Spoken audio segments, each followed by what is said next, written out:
CNN Philippines news anchor Pinky Webb tried to clear the air about reports Senator Drilon was spotted sleeping during a live TV interview.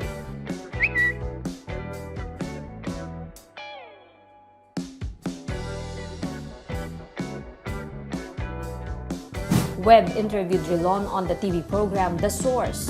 A video clip went viral online showing the senator seemingly dozing off.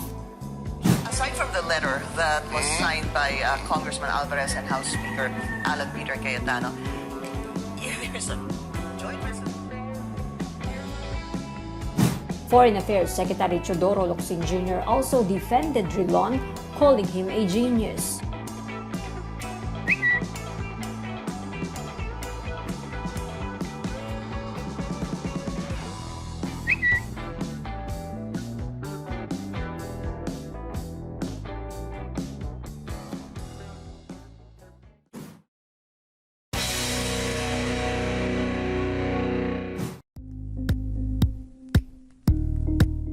Thank you for watching Politiko TV. Please like and subscribe to our channel for more videos.